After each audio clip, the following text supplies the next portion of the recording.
Hello everyone, welcome to my new channel, Dolly Circus 19. So my name is Sky and I've been wanting to make a BJD YouTube channel for a very long time. Nothing like a good 10 years of procrastinating. But I'm finally here and I'm really excited to give this a try. I do have another YouTube channel that is more focused on books and travel. So if you're interested in that, please check it out. It's called Unicorns and Typewriters. So I've already posted a few videos, but I thought I'd do an introduction video and tell you a little bit more about myself. I've been in the doll hobby for about 11 years now. I think going on 12 soon. Before I got into the hobby, I was researching dolls and looking at pictures of dolls, but it was about 11 years ago when I finally got my first doll. So when I first got into the doll hobby, I did start out with pull-up dolls. So I know that they're not necessarily considered a BJD, a ball-jointed doll, but they are sort of, I feel like, a good starter doll. They are jointed, you can change their eye color, you can change their wigs. They're very like customizable and they're made of that sort of, is it called ABS plastic for some reason I want to say? But they're made of a hardier plastic material. So they're not made of resin. You can give them face-ups. You can take apart their head and all the mechanisms inside. You can change their bodies. So if you're already knowledgeable of pull-ups, you know what I'm talking about. I've sold some of my pull-up dolls now. I don't have all of the ones that I used to have, but I do still keep some of my pull-ups, especially some of my custom or partial custom pull-up dolls. They're my favorite, and yeah, I actually would really like to take more pictures of them and do more with them in the next year. That would be something I would really like to do, as well as my Blythe dolls. So I went from pull-ups to Blythe and I was very involved with both for a little while.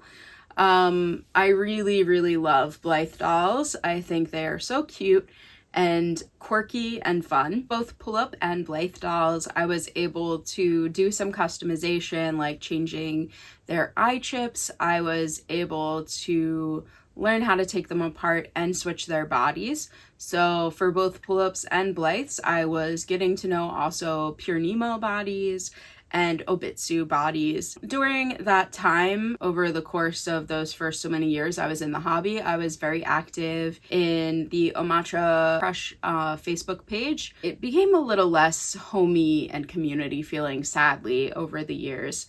And so as that happened, I also started getting curious about other dolls though, and I started posting on Instagram. I think I started my Instagram back in 2016. For a while I was active on Instagram and Facebook groups. Now I'm mostly just active on Instagram. In 2018 to 2019, I spent a year living in England, and I was able to attend my first doll convention, which was the Blythe Doll Con 2018 in London, and I had an amazing time. I met some incredible people, and it was my first in-person experience with any sort of doll event or activity. I had such a blast. I actually even won the like big raffle doll prize for the event, which I'm still in disbelief about. It was crazy, and I met some people from the old Omocha Facebook group, which was really nice and fun to meet some people in person from the UK. But when I returned to the States in 2019, I remember having this big urge of like really wanting dolls that were more diverse, that offered more skin tones, more flexible bodies, better posing bodies. Because at the time, the best bodies I had were the Obitsu bodies, and they, if you know them well, they like to fall apart. And they like to come apart at the hip joint, and it's a huge pain getting them back together. And if you know, you know. But yeah, so I had this deep desire to get something more interesting. In the past, I had seen some smart dolls in person, so I decided to order a smart doll. And my first smart doll was Smart Doll Summer, so her skin tone is a bit darker than what you will really ever find on Obitsu or Pure Nemo or pull-up. I know there are like tan skin pull-ups now, which are kind of comparable actually to Summer's skin tone, but you could never find, at least during the time I was trying to, I could never find Obitsu bodies or more flexible bodies that matched that skin tone, so you were stuck with the less flexible pull-up body, and that just was not fun. I got my first smart doll at the end of 2019, and then in 2020 I actually got my first Minifee doll. So I had some really tiny resin dolls in the past, but I had never really had a full-size resin doll at this point of BJD.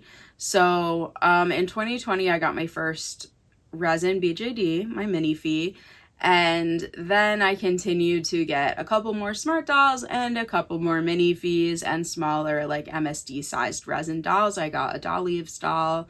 Yeah.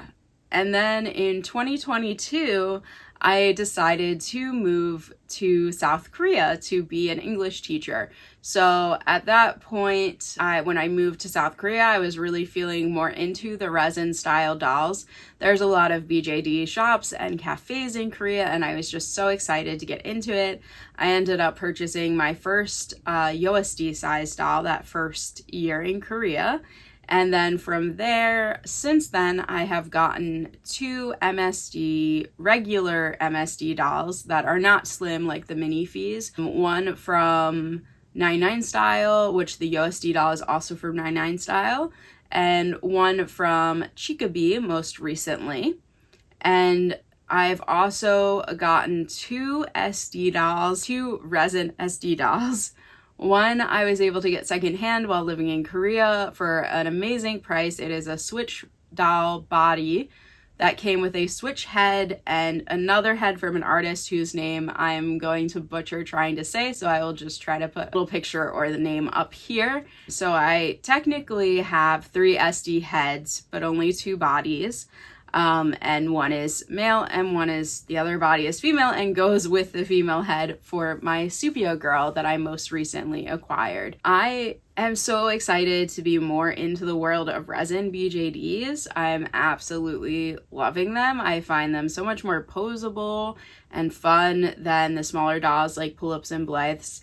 However, I have not gotten rid of all my Pull-Ups and Blythes. I still have quite a few kind of put away. They're kind of put away so that they don't get really dusty or anything, but I have been thinking a lot about how much fun it would be to take them out again and let them see some light and have some fun photo projects. I guess, yeah, for the longest time, my biggest hesitation about making a YouTube channel was that I felt like I wasn't a real BJD doll collector because I didn't have resin BJDs for a very long time. I've only really had resin dolls for the last 5 years, and I know people who got into resin dolls as soon as they got into the hobby, and I'm just here like, I've been in the doll hobby for like 11 or 12 years now, but I've only really been in the resin part of the hobby for about 5. However, I did a lot of research before getting into it, a lot of reading on resin dolls. I spent many years watching videos about how to restring them and how to do face-ups and all these things. I was considering what brands. I didn't really know. You might be able to tell I made the very obvious choice for my first resin doll, which was to get a Minifee, which I feel like in the States is very common because we can very easily order them from the Denver Doll website. So I knew Fairyland was like a legit brand. You know, I didn't want to get any fakes. I was very worried about doing things sort of the wrong way, and I didn't really have any real life friends in the hobby until I moved to South Korea. And I have spent the last 2.5-ish years living in Korea, and I am currently back in the USA, which is where I'm from.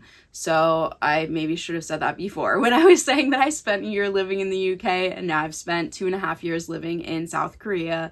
But in South Korea, I met so many amazing people in the doll hobby. People from the US, from Canada, from Germany. I went to many doll conventions during my time in Korea. Amazing BJD doll conventions, which included clothes for resin dolls, Blythes, some of the Japanese plastic style dolls, Pure Nemo, Obitsu. Cloth dolls are very popular in Korea as well, which I ended up acquiring a few cloth dolls. So in December of 2024, just about like 2 months ago, I guess, I did actually attend Project Doll, one of the big, if not the biggest doll convention in South Korea, in Seoul. I attended as a vendor, which was very exciting. So I had a vendor table and I was able to sell my clothes. I also do like to sew doll clothes, and I've especially gotten into it since I started with resin dolls.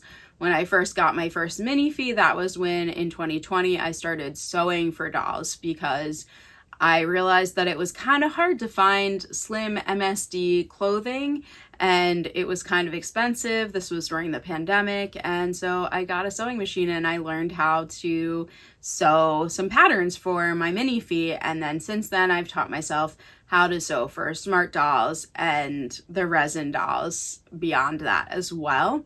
I had a really good experience as a vendor, and I did attempt to sign up to vend at the New York doll convention that is happening in March this year, in about a month. But unfortunately my sign up was a bit late and I don't think I'll be vending, although I am on the cancellation list, so if there is a last minute cancellation, I might be vending. So we'll see. I'll try to make an announcement on this channel if that is the case. I'll definitely make an announcement on my Instagram. So my Instagram is also DollyCircus19, so please check it out. Let's be friends on Instagram, because a big part of why I'm doing this is because I want to be a part of the community. I felt like for a long time I was kind of hiding from the community, kind of feeling like I didn't belong, I wasn't a big enough fan.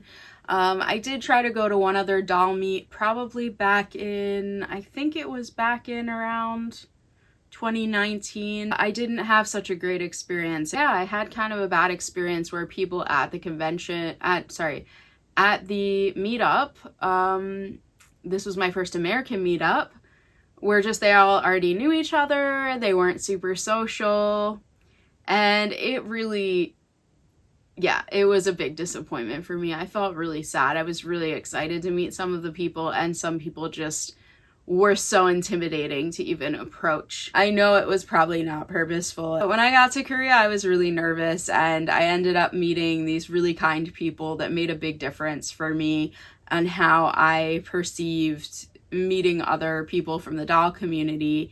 And I felt really accepted and really included, especially by my friend Luna, who is also on YouTube and Instagram as Dolltrovert. So I hope you will definitely check out her channel if you don't already know it. Check out her Instagram. She is one of those people that have been in the hobby for a very, very long time, much longer than me, and who started out originally right in with resin dolls, which is so amazing to me. I think it's awesome. She's taught me so much about the hobby, and we just ended up hitting it off as best friends as well. So I'm really excited in a month, whether I'm vending at the NYC DollCon or not, I'm going to be attending if I'm not vending. So I'm really excited to meet some people. So I hope if you stumble upon this video beforehand, you will come say hi to me if you see me there. I will try my best to be very social and just introduce myself to people and not get too overwhelmed or scared. I know a few people kind of from Instagram, and I know people who are sort of a friend now kind of situation. So I am going to be approaching people as bravely as I can to introduce myself and try to make some connections and have some fun conversations and take some fun doll pictures while I'm at the con. I also decided to make this channel because even though I'm nervous and sometimes feel like I haven't been in the hobby long enough, some of the people that I did meet in South Korea, some were newer to the hobby than me, and it was the first time where people started asking me questions about how to do things, and I started realizing I've actually been in this hobby for a while. I maybe can help people, so I wanted to make this channel as partially just another way to help people. Personally, I love looking up doll reviews before I purchase a doll, so I think just being able to do some reviews of the dolls that I happen to own maybe can help someone else out in the future. While I've been living in South Korea, I've also been to Japan 4 times, And in Korea and Japan, I've been able to explore a lot of doll cafes, doll stores, doll photo spots, and I thought I could share some of that on this channel as well. Sort of doll hauls and explorations of doll stores in both Korea and Japan. And like I said, right now I'm back in the States, but I do think I will be returning to some other countries sometime soon. I'm not going to say too much about that yet, but I do have some possible travel in my future, so I think I'll be able to continue maybe showing you guys some different doll stores and different doll conventions, as well as just some interesting different dolly content. I really hope that you'll subscribe and see what I have to offer. If you're a pull-up fan, please let me know down in the comments. I'd love to hear if anyone would be interested in me sharing my pull-up collection. I also would love to know if you're a Blythe fan and you found this video. Please let me know down in the comments as well if you'd like to see some Blythe videos or see my current Blythe collection. I do also want to do a general BJD collection. So for all my resin dolls, I did just talk about the dolls that I have. I'd like to do like a real collection video in the future. So also please let me know if that interests you. I have lots of footage and content that I plan on making about the doll cafes in Korea, the doll stores in Korea, the doll stores and doll shopping that I did in Japan. I really hope that you'll let me know down in the comments what you're most interested in hearing about, and also just say hi in the comments. Any random thoughts, any random ideas for what you'd like to hear about in my videos, please let me know. I'm just so excited that I'm finally getting this channel off the ground. I filmed a YouTube video of a pull-up doll unboxing back in like 2016, almost 10 years ago, and I never made a channel. I thought about it so much and it just never happened. I have so many doll goals for this year, but obviously my first goal was to make this channel, and so I'm making it happen. My other doll goal is to really get my own doll clothing and accessory store off the ground. Like I said, I had a booth at a convention in Korea, but I have yet to sell or open an online store yet in the US or any other country. So anyway, I will be back soon with either a doll shopping in Japan or doll cafe in Korea video, or maybe also a collection video. Let me know down below what you would like to see first and what you're most interested in, or if you're interested in everything. I appreciate it. And I will be back with more dolly content soon. Thank you for watching. Bye!